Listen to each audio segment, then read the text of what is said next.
Hello guys, pag-usapan lang natin ang breaking news. Katniel nasa Baguio City. Siyempre guys, spotted sila sa Burnham Park, Baguio City. Kung saan guys, sikat na sikat ito sa mga turista. Kasi nagpipiknik sila. Na ngayon ay spotted umano doon ang Katniel. Ayon umano guys sa bali-balita, pasabog Katniel spotted nagpiknik sa Baguio sa may Burnham Park. Siyempre guys, alam naman natin, marami umano guys pumupunta doon bilang magkaibigan.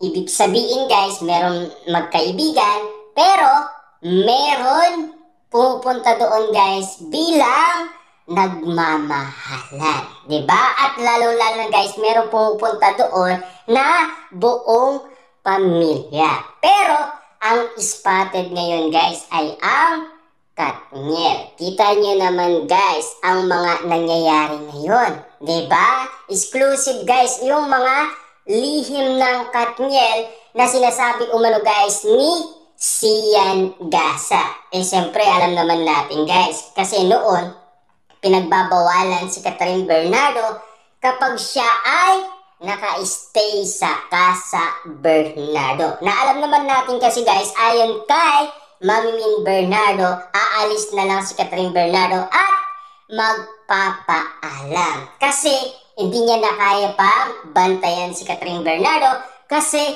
matanda na. Pero nakabantay lagi guys si Mami Min Bernardo. Hindi lang natin alam guys kung papaano nakaka-segue itong si Catherine Bernardo dahil ingat na ingat siya kay Catherine Bernardo at ayaw niya umano guys mapahamak ang kanyang anak. Kasi alam naman natin guys, no, mahal ni Catherine Bernardo si Daniel Padilla.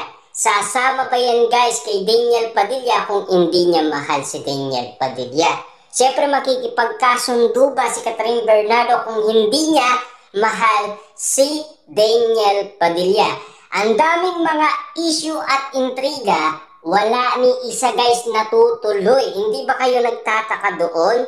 Mauuwi lang pala guys sa Katniel muli ang balikan. Yan kasi guys ang pinag-uusapan umano sa social media kung bakit nga naman sa dami umano guys ng ligaw kay Catherine Bernardo walang nangyari.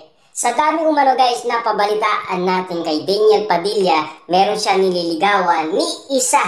Walang nagtagal sa social media. Naglao lang guys ang balita. Pero sa Katniel ngayon guys, 'di ba? Maglaho man guys ang issue at intriga, meron at meron pa rin. Papaano nga naman kasi guys si Catherine Bernardo na mismo ang lumalapit kay Daniel Padilla at lalong-lalo na guys, meron pa silang pasabog. Siyempre, may regalo yan sila sa isa't isa na ngayon ay couple nilang sinusuot ang mga regalo nila sa isa't isa. Kita nyo naman guys, parang throwback lang ang ginagawa nila. Kasi alam naman natin guys, kung mahal nila ang isa't isa, babalik at babalik sila kung saan sila nagsimula magkaibigan. Lalong-lalo na kasi guys, alam naman natin, 11 years ang tinagal ng kanilang relationship bago sila nagkaiwalay noon November 30, 2023. Naalam naman natin ngayon guys, ang pagkakataong ito ay ibinigay naman sa Katniel ngayon. Ang daming napag-usapan na kung ano-ano sa social media pero walang natutuloy. Ang dami na guys pinag-usapan na issue at intriga. Marami na umano guys nagugulat at nagtataka. Simula pa yan guys noong 2023 hanggang ngayon 2025 walang nangyayari. Ang dami naligaw kay Catherine Bernardo guys, ni isa walang pumasa or walang tumagal. Grabe nga naman kasi guys ang bali-balita, di ba?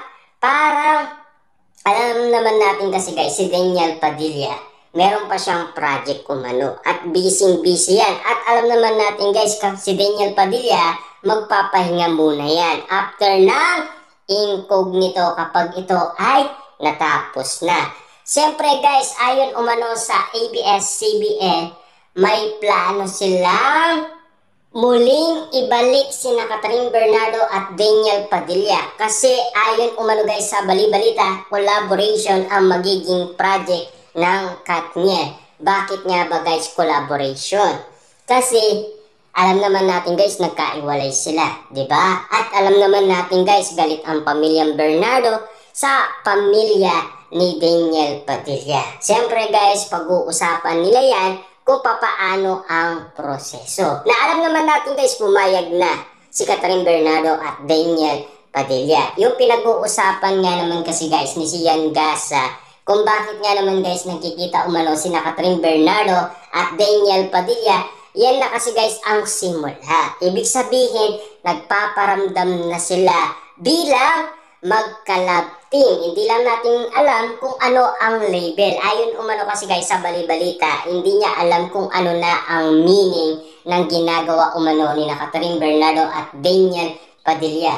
Nagsimula kasi ito guys sa ABS-CBN Ball 2025 ang arutan nila at kulitan nila. At lalong-lalo na ngayon, nagpaparamdam na sila sa isa't isa at hindi lang natin alam kung ano ang meaning nun para kina Catherine Bernardo at Daniel Padilla. Kaya guys, nanahimik umano ang mga Dilulo fans na mga Katniel fans kung bakit nga naman malakas na ang pakiramdam nila kung bakit ginagawa yan guys ng kanilang idolo. Na baka meron kakaibang mangyayari. Na alam naman natin kasi guys, ang love team kasi, ang una dyan, susubukan muna yung karisma nila sa isa't isa kung talagang mahal sila ng maraming tao.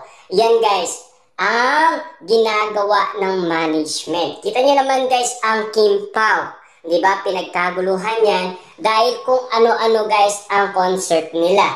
Na spotted sila sa iba't ibang lugar at lalong-lalo na nagkaroon din sila ng endorsement. At lalong-lalo na guys, nagkaroon din sila ng movie kasi pinag-uusapan din sila sa social media noong pinag-uusapan ang Kat din